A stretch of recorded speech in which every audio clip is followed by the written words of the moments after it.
bentuk bangunan seperti soft story, setback, invert setback, short column.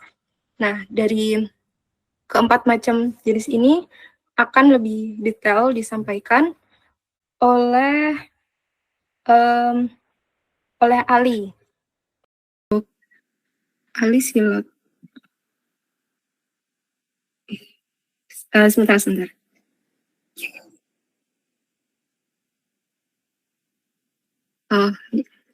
Oke, baik, saya lanjutkan. Jadi soft story ini pengertiannya yaitu istilah yang sering digunakan dalam pembahasan tentang struktur gedung tahan gempa. Sekedar analoginya, misalkan gedung bertingkat sebagai lapisan batu bata yang ditumpuk di atas sebuah meja. Nah, setiap lapisan batu bata mewakili lantai gedung. Sementara itu ada tumpukan batu bata lain, tapi di tengah-tengah tumpukan tersebut ada satu lapisan batu batanya yang mempunyai rongga yang cukup besar di dalamnya. Nah, faktor yang menyebabkan keruntuhan karena pengaruh soft story, yakni yang pertama kekuatan dinding bata yang diabaikan. Nah, berakibat seperti yang terlihat pada gambar di atas. Ini gambarnya. Lantai paling bawah menjadi lantai paling lunak karena atau kurang kaku dibandingkan lantai di atasnya. Salah satu solusinya adalah menambahkan ukuran kolom sebesar mungkin sehingga bisa menyeimbangkan kekuatan lantai di atasnya. Pengaruh kedua yakni kekeliruan antara desain dan pelaksanaan. Lalu setback.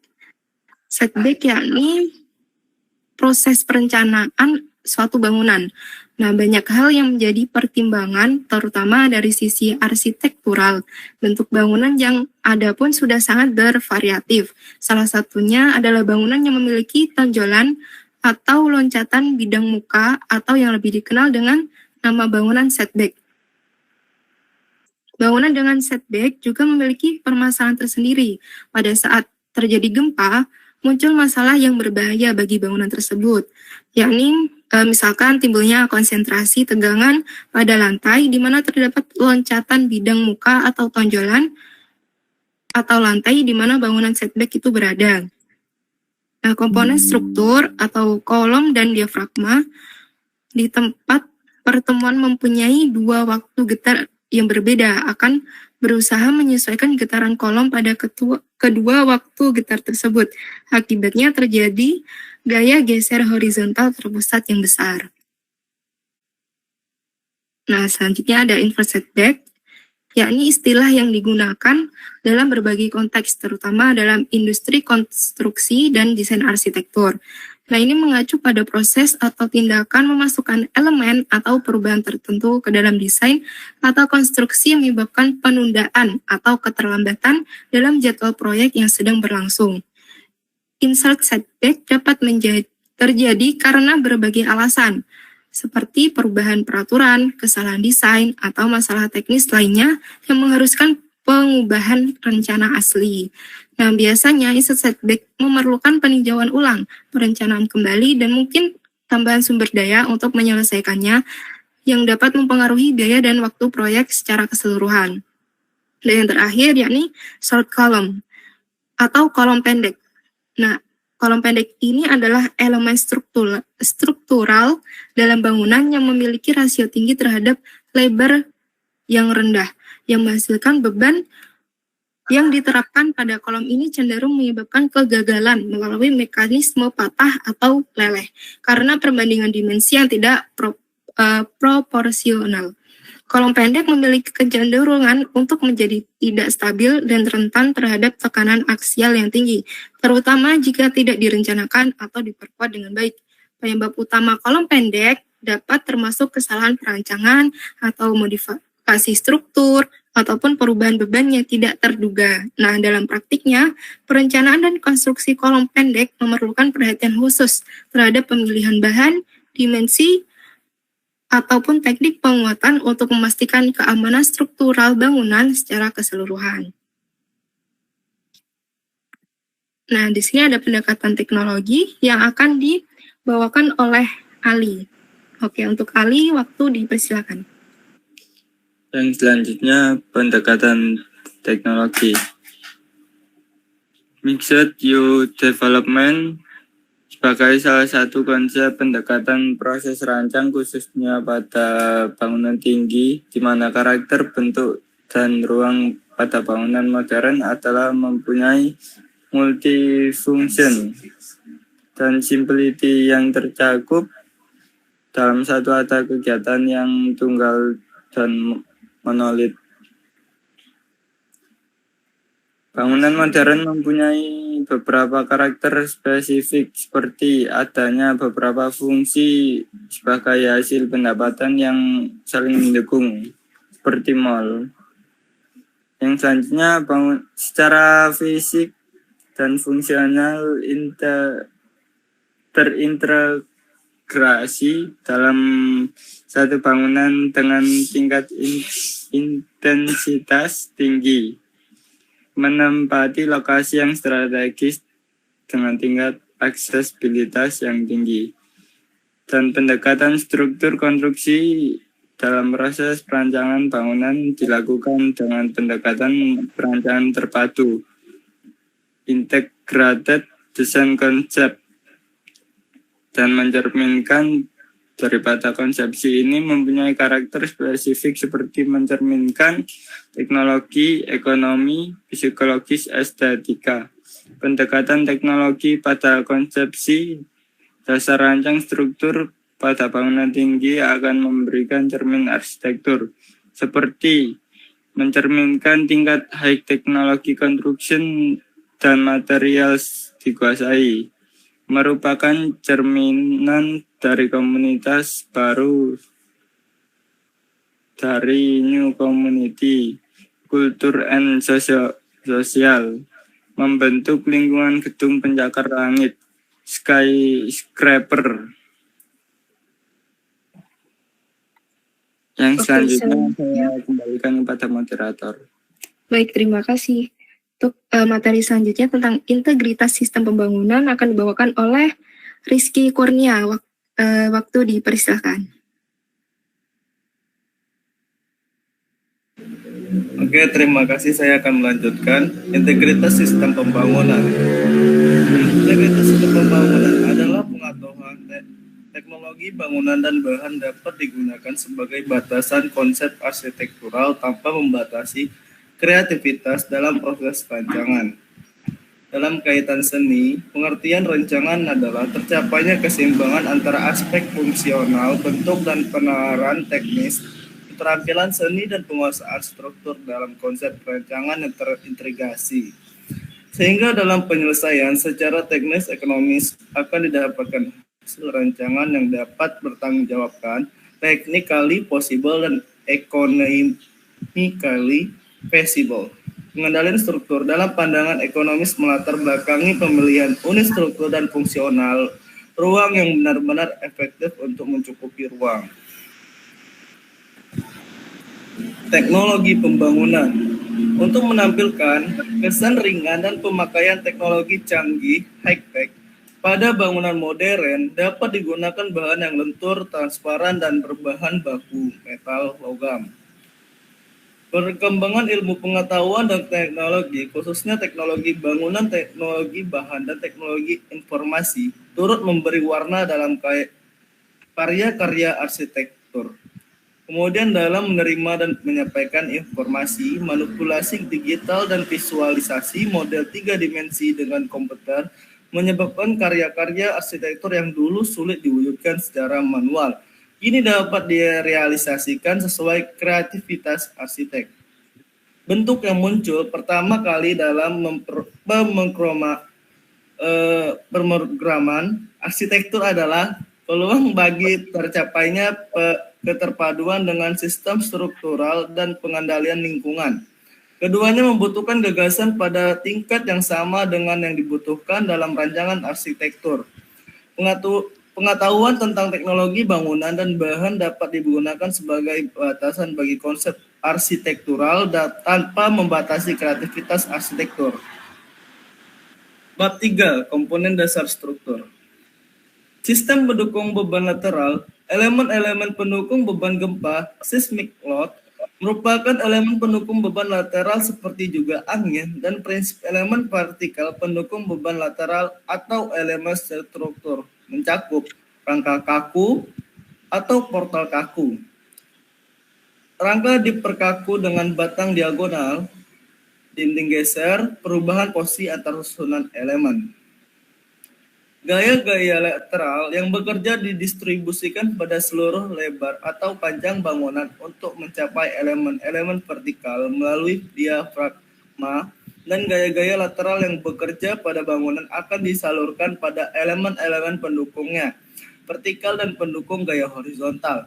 Elemen pendukung yang gaya vertikal adalah kolom dan dinding yang berfungsi sebagai diafragma, serta elemen pendukungnya horizontal yang meliputi lantai, struktur rantai, balok yang akhirnya disalurkan ke dalam kolom dan fondasi. Terima kasih. Oke, selanjutnya kepada Fata, waktu dipersilakan.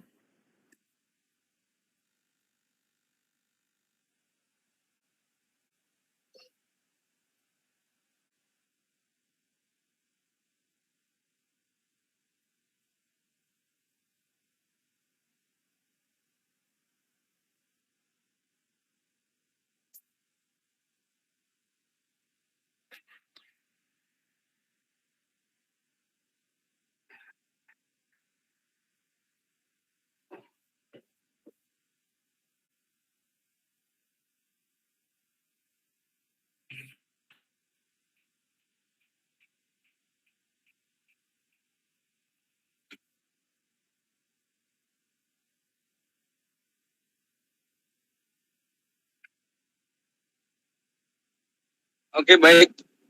Selanjutnya, pendukung gaya vertikal. Sistem tumpuan vertikal pada sel yang sama dapat berupa dinding pemikul beban atau susunan balok serta kolom. Elemen kolom dan dinding pemikul mengalami tekan dan kadang terjadi lentur juga. Jadi pendistribusian gaya akibat beban vertikal dapat berupa sistem struktural satu arah ataupun struktural dua arah.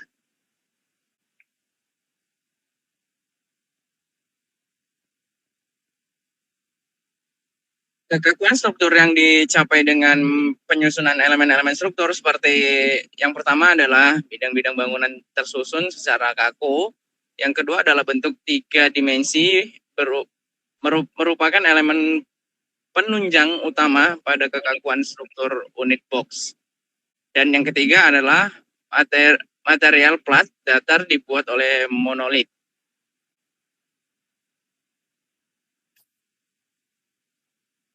Next. Oke, selanjutnya akan disampaikan oleh Afida. Waktu dipersilakan. Baik, terima kasih. Untuk selanjutnya ada pendukung gaya horizontal, yaitu gaya lateral yang bekerja dan berasal dari luar bangunan, seperti gempa, angin, beban hidup, dan lain-lain. Yang bekerja pada bangunan merupakan gaya lateral yang bekerja pada bangunan. Sistem yang membentang horizontal dapat terdiri atas deretan balok-balok atau rangka batang, satu arah dan elemen-elemen plat dua atau satu arah yang kaku.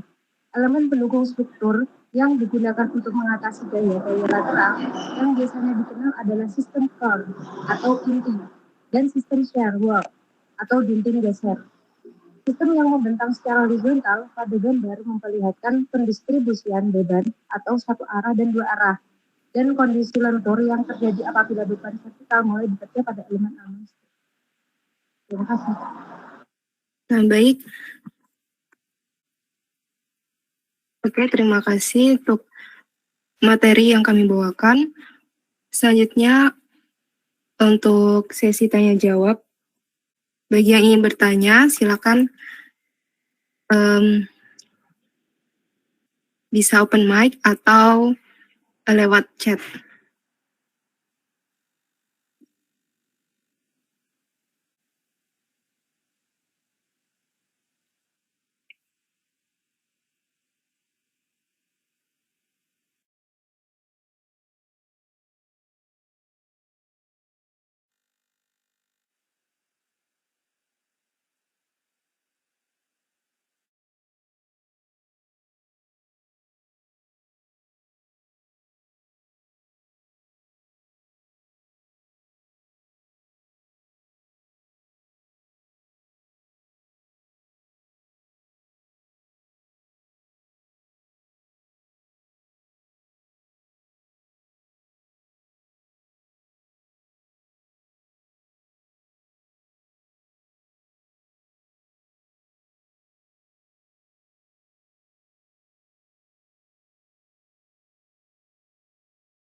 Oke, baik, saya akan menjawab dari pertanyaan yang pertama. Maaf, tunggu sebentar.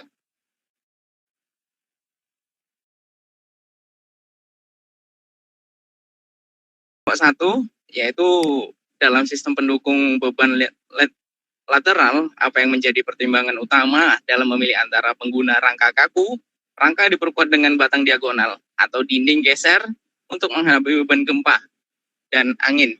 Jadi untuk kali ini mengapa dipilih rangka kaku? Jadi gunanya untuk mengunci seperti jembatan yang menggunakan struktur angin-angin guna mengunci. Jadi beban diagonal itu gunanya untuk mengunci. Itu untuk jawaban dari kelompok 1 ya. Terima kasih.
Oke, selanjutnya pertanyaan kedua yaitu kelompok 4. Mau bertanya, apa ada peran faktor geometri seperti bentuk dan ukuran?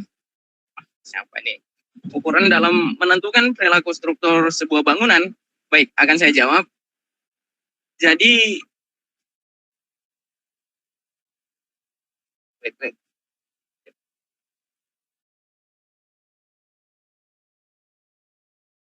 Oke. Jadi geometri itu juga menciptakan ruang dan dimensi yang dinamis secara desain arsitektur ya teman-teman. Jadi penggunaan bentuk geometri seperti kubus, bola, atau piramida memberikan dimensi visual yang menarik. Jadi ya itulah pengaruh geometri dalam pembangunan arsitektur. Jadi tetap ada pengaruhnya. Oke, baik. Terima kasih.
Saya kembalikan ke moderator seandainya tidak ada pertanyaan lagi, mungkin bisa dicukupkan aja. Saya kembalikan kepada moderator Mbak Hasna. Terima kasih. Baik, terima kasih atas jawabannya. Jadi teman-teman, untuk mempersingkat waktu, kita next ke kelompok selanjutnya, yaitu kelompok 6. Sebelumnya dari kami mengucapkan terima kasih dan mohon maaf apabila ada kesalahan kata. Wassalamualaikum warahmatullahi wabarakatuh.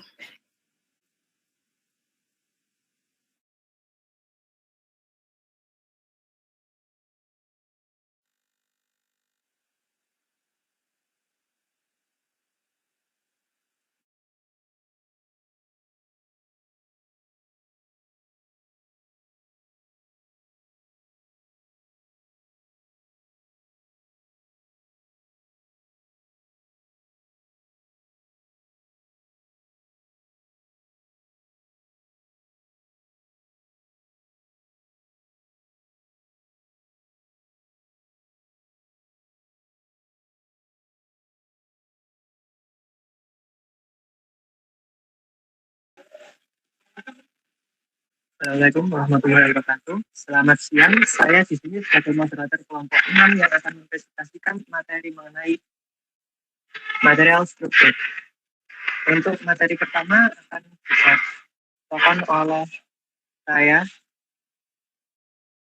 Jadi, material struktur adalah istilah yang mengacu pada jenis material yang akan digunakan untuk membangun struktur fisik seperti bangunan, jembatan, jalan raya, dan infrastruktur lainnya. Material struktur biasanya dipilih karena sifat-sifatnya yang mendukung kebutuhan struktural, seperti kekuatan, kekakuan, ketahanan terhadap korosi, dan kemampuan menahan beban. Diketahui bahwa semua material akan mengalami deformasi ketika dikenai beban, namun akan kembali ke bentuk semula setelah beban tersebut dihilangkan. Oleh karena itu, bahan tersebut disebut elastis. Material yang memiliki sifat liat akan mengalami perubahan bentuk secara plastis sebelum patah. Sementara material yang kertas tidak memiliki daerah plastik. Oleh karena itu, baja dianggap sebagai material liat, sementara besi uang dianggap sebagai material keras. Kekuatan dan elastisitas merupakan syarat dasar untuk material struktural. Kemudian untuk materi kedua dan ketiga akan disampaikan oleh Bagus. Untuk materi silakan.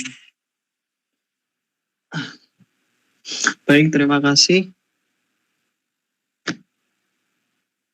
Untuk selanjutnya material struktur untuk material yang beton. Beton adalah bahan konstruksi yang sangat umum digunakan dalam pembangunan infrastruktur, gedung, jembatan, dan berbagai struktur lainnya. Beton merupakan campuran dari beberapa bahan dasar. Yang paling umum adalah semen portland, air, agregat, atau campuran dari pasir, kerikil, atau batu pecah. Dan bahan tambahan lainnya seperti bahan kimia pengeras atau aditif.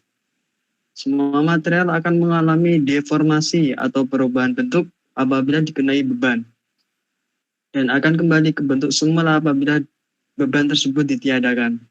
Sehingga bahan dikatakan elastis. Bahan-bahan yang bersifat liat, ductile materials, maka akan berubah bentuk secara plastis sebelum patah. Sedangkan bahan-bahan kertas atau brittle tidak mempunyai daerah plastis, maka baja dikatakan liat. Sedangkan besi tua adalah getas. Sedangkan kelihatan adalah syarat dasar untuk bahan-bahan struktur. Next. Untuk selanjutnya ada kelebihan dan kelemahan material beton.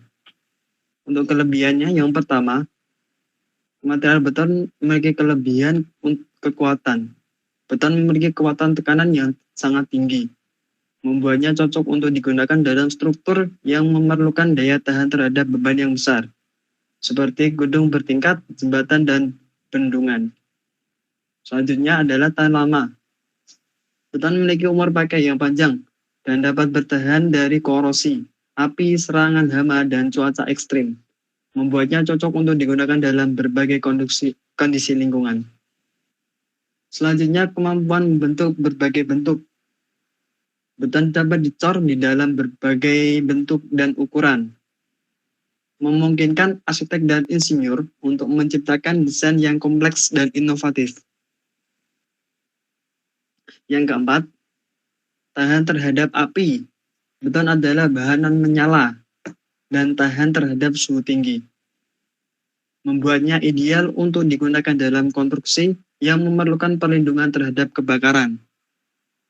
Yang terakhir, kelebihannya adalah thermal mass. Beton memiliki kemampuan yang untuk menyimpan dan mengalirkan panas yang dapat membantu dalam mempertahankan suhu dalam bangunan dan meningkatkan efisiensi energi. Nah, itu untuk kelebihannya. Selanjutnya untuk kelemahannya beton, material beton adalah yang pertama, rentan terhadap retakan. Beton rentan terhadap retakan karena berbagai faktor, termasuk perubahan suhu, kelembaban, dan beban yang diterapkan. Retakan ini dapat mengurangi kekuatan dan keindahan estetika dari struktur beton. Yang kedua adalah berat. Beton memiliki berat jenis yang tinggi, sehingga memerlukan struktur pendukung yang kuat. Hal ini dapat menyebabkan biaya tambahan dalam perencanaan dan konstruksinya. Selanjutnya perawatannya. Meskipun beton memiliki umur pakai yang panjang, tetapi memerlukan perawatan yang berkala untuk mempertahankan kekuatan dan penampilannya. Ini termasuk perbaikan retak, perawatan permukaan, dan perlindungan terhadap korosi.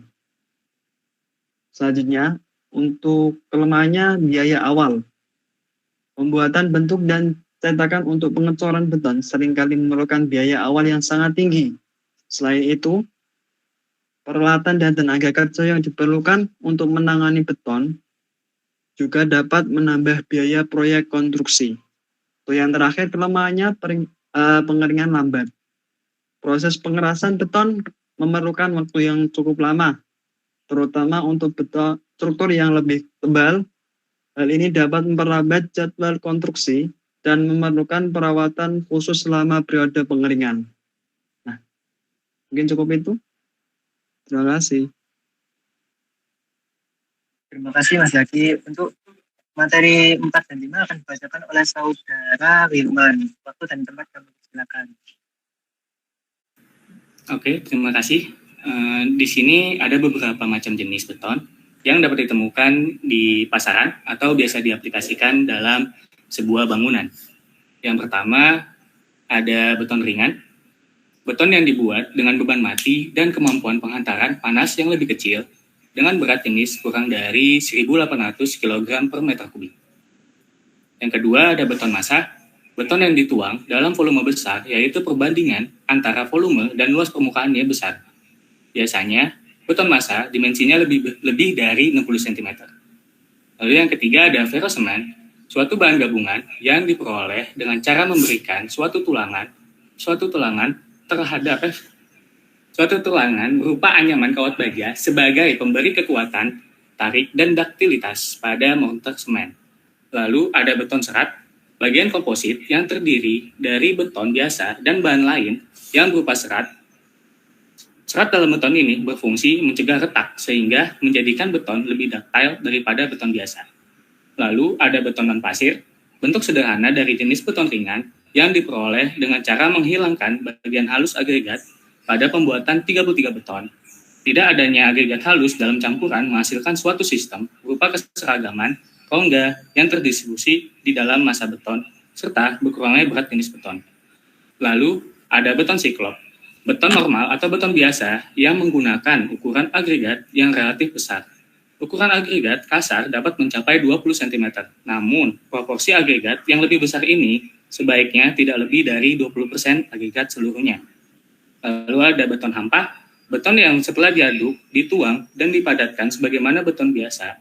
Air sisa reaksi disedot dengan cara khusus yang disebut cara vakum. Air yang tertinggal hanya air yang dipakai untuk reaksi dengan semen sehingga beton yang diperoleh sangat kuat. Yang terakhir ada beton mortar, adukan yang terdiri dari pasir, bahan perekat, dan air. Mortar dapat dibedakan menjadi 3 macam, yaitu mortar lumpur, mortar kapur, dan mortar semen. Selanjutnya saya serahkan kembali ke moderator. Terima kasih. Baik, terima kasih untuk Mas Gilman. Untuk materi 6 dan 7 akan dibacakan oleh saudara Yuda. Waktu dan tempat saya persilahkan. Baik, terima kasih. Untuk materi selanjutnya yaitu beton bertulang.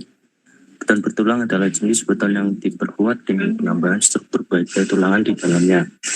Ini adalah teknik konstruksi yang umum digunakan untuk meningkatkan kekuatan, kekakuan, dan daya tahan beton terhadap tekanan, tarikan, dan gaya-gaya lainnya yang bekerja pada struktur. Struktur baja tulangan dalam beton bertulang biasanya terdiri dari batangan-batangan baja yang ditempatkan dalam rangkaian tertentu sebelum beton dicor. Batangan-batangan ini disusun sedemikian rupa untuk mengatasi tekanan tarik yang biasanya tidak dapat ditangani oleh beton sendiri, karena beton cenderung lemah dalam menahan tekanan tarik.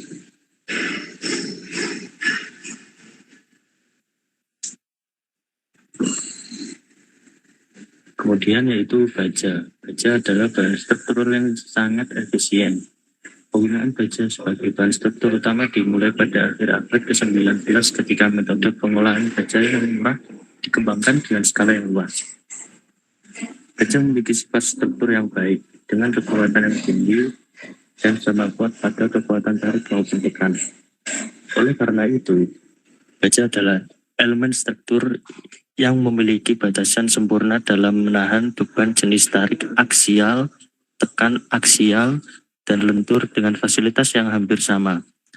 Meskipun berat jenis baja tinggi, namun perbandingan antara kekuatan dan beratnya juga tinggi, sehingga komponen baja tersebut tidak terlalu berat jika dihubungkan dengan kapasitas muat bebannya.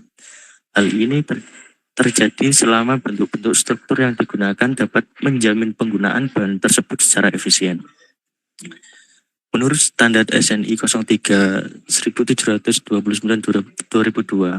mengenai prosedur perencanaan struktur baja untuk bangunan gedung, sifat mekanis baja struktural yang digunakan dalam perencanaan harus memenuhi persyaratan minimum yang tercantum dalam tabel sifat mekanis baja. Tegangan leleh FY yang digunakan dalam perencanaan tidak boleh melebihi nilai yang tertera dalam tabel tersebut. Begitu pula dengan tegangan putus atau FU yang tidak boleh melebihi nilai yang tercantum dalam tabel. Sekian, terima kasih. Saya kembalikan kepada moderator. Baik, terima kasih untuk Mas Huda. Untuk materi 8 dan 9 akan dibacakan oleh saudara Faiz. Waktu dan tempat saya persilahkan.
Baik, selanjutnya fungsi struktur. Fungsi struktur adalah faktor utama dalam menentukan konfigurasi struktur. Berdasarkan konfigurasi struktur dan beban rencana, setiap elemen atau komponen dipilih untuk menopang dan mengalirkan beban dengan baik ke seluruh struktur.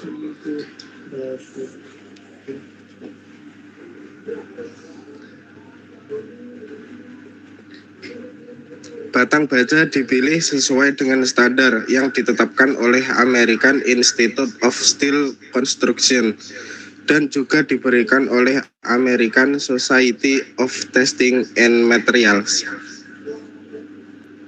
Pengelasan memungkinkan penggabungan plat atau profil lain untuk mendapatkan profil yang dibutuhkan oleh perencana atau arsitek. Berikut adalah gambar pipa baja yang berlaku dan kolom elemen diagonal. Selanjutnya material baja,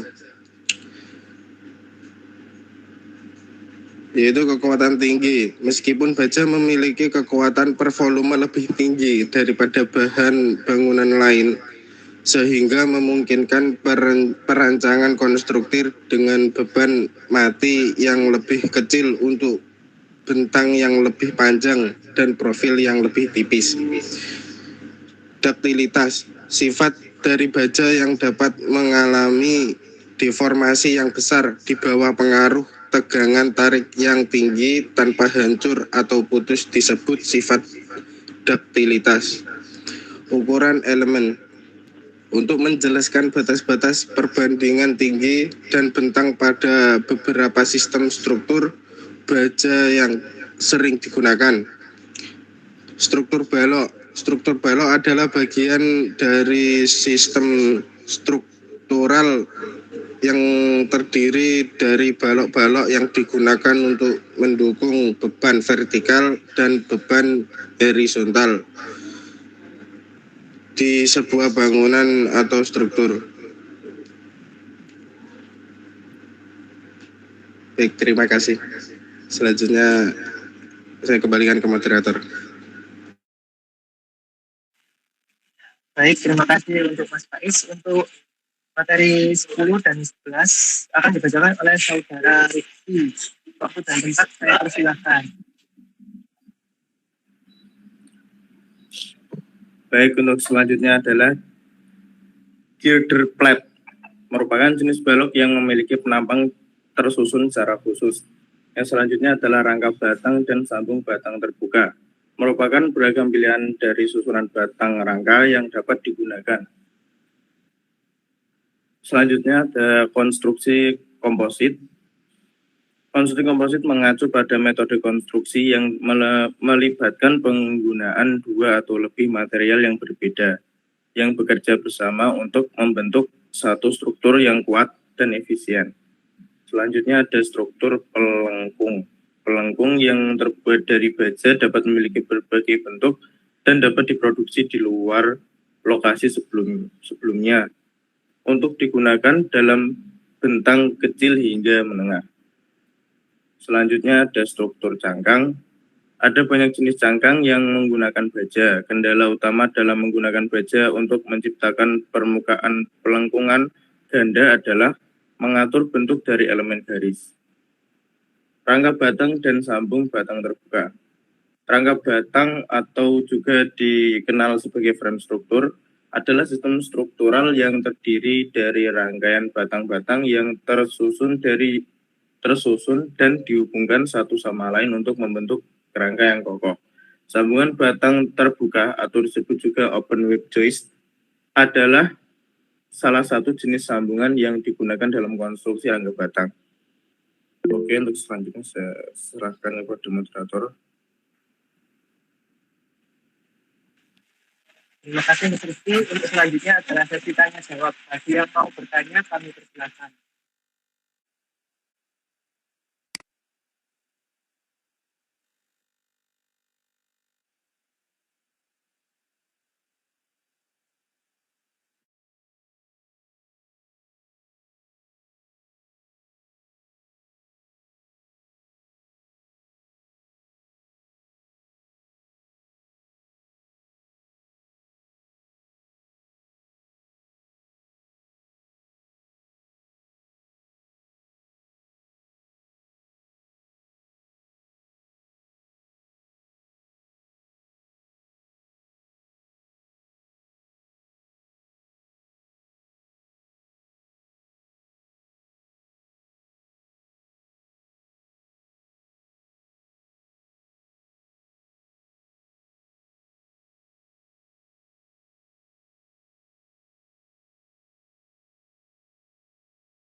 Baik, saya akan menjawab pertanyaan dari Mas Habis, yaitu jelaskan tanggapan kalian ketika pemaduan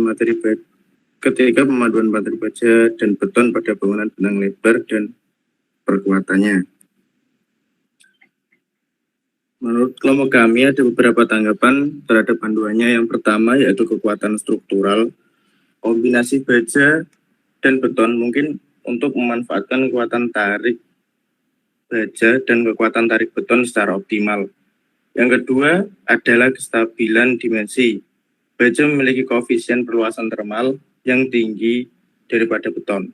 Yang ketiga, fleksibilitas desain. Kombinasi baja dan beton memberikan fleksibilitas dalam desain struktural.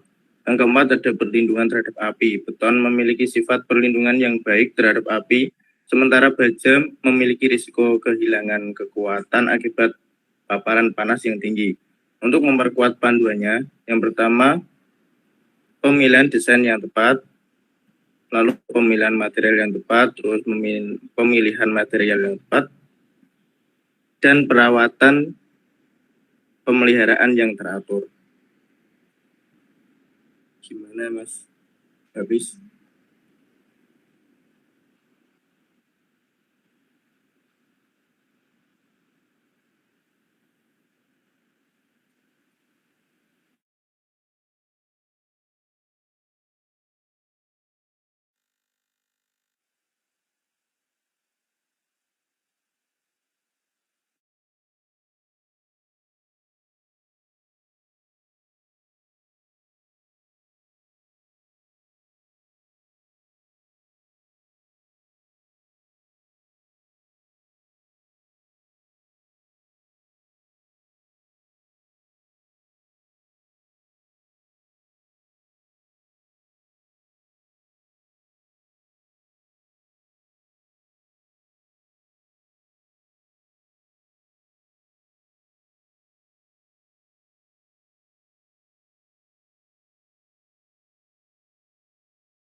Izin menjawab untuk pertanyaan kelompok 1. Kemampuan thermal beton dapat membantu mempertahankan suhu dalam bangunan dan meningkatkan efisiensi energi dengan cara menahan panas pada siang hari dan melepaskan panas di malam hari. Beton umumnya memiliki kemampuan untuk menahan panas pada siang hari dan melepaskan panas di malam hari. Desain bukaan bangunan juga dapat membantu meningkatkan kenyamanan thermal dalam ruangan. Misalnya, desain bukaan bangunan STXT memiliki prinsip kenyamanan thermal yang menciptakan hunian yang dingin dan sejuk. Selimut beton sebagai contoh memiliki kemampuan untuk memberikan isolasi yang baik terhadap suhu dan suara. Hal ini berdampak pada pengaruh transfer panas dan suara yang terjadi antara ruangan yang berbeda sehingga meningkatkan efisiensi energi dan kenyamanan pengguna. Terima kasih.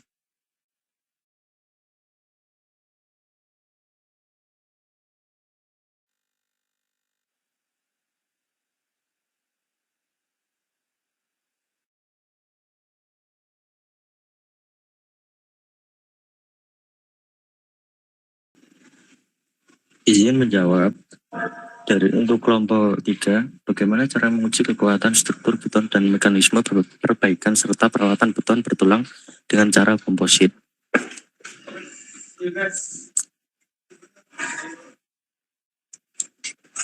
Cara menguji kekuatan struktur beton dan mekanisme perbaikan serta perawatan beton bertulang dapat dengan cara yang pertama yaitu pengujian kuat tekan beton. Yang kedua, metode pelepasan pegas. Yang ketiga, penetration resistance test. Yang keempat, ultrasonic pulse velocity. Untuk perbaikan dan perawatan beton bertulang bisa dilakukan dengan cara yang pertama, penilaian kondisi struktur. Yang kedua, pendayagunaan abu terbang. Yang ketiga, penggunaan selimut beton. Dan yang keempat, perawatan dan pemeliharaan.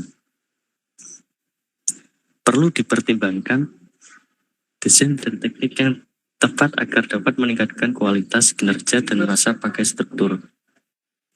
Sekian, terima kasih.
Izin menjawab kelompok 5. Pertanyaannya, jika terjadi pada material baja, jika tegangan leleh yang digunakan melebihi nilai yang tertera. Jika tegangan leleh yang digunakan melebihi nilai yang tertera, material baja akan mengalami deformasi yang dapat menyebabkan retak dan kerusakan. Baja adalah paduan logam dengan besi Fe sebagai unsur dasar dan karbon. Sebagai unsur paduan utama, ketika tegangan leleh melebihi nilai yang tertera, baja akan mengalami plastisitas yang mengubah bentuknya, yang dapat menyebabkan kerusakan yang serius. Untuk mengurangi risiko kecelakaan, perlu dipertimbangkan tingkat toleransi yang sesuai dan desain yang efisien untuk mengurangi tegangan leleh pada baja. Terima kasih.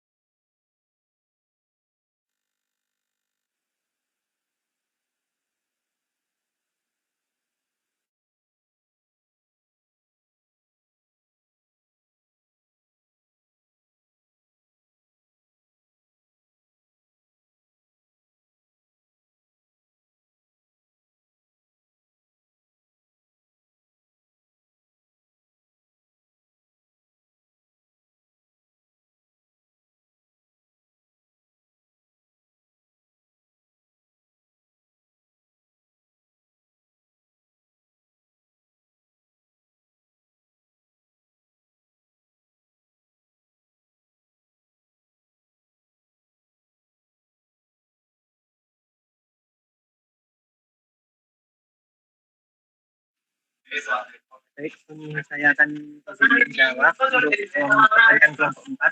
Apa saja jenis rangkang yang menggunakan struktur baja?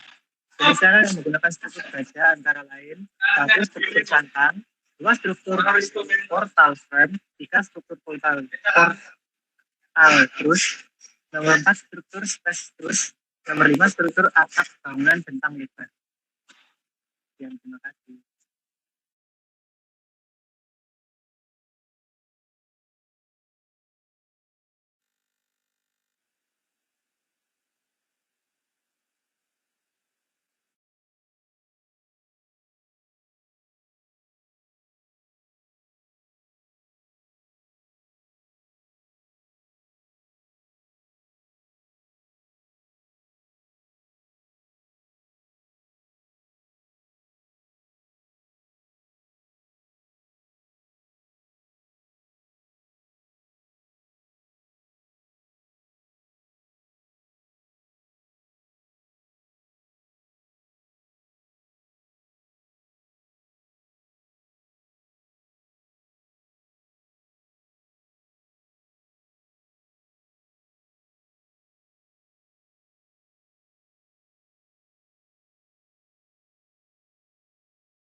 Baik, jika tidak ada yang bertanya, dalam kesempatan kali ini kami ingin mengucapkan terima kasih pada teman-teman atas perhatian dan partisipasinya dalam prestasi ini.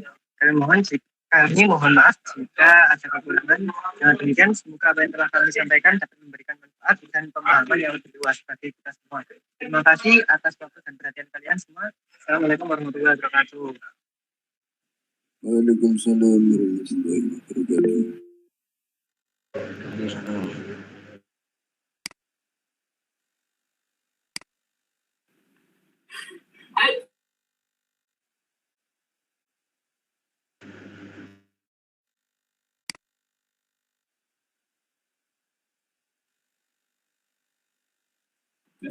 Tangi.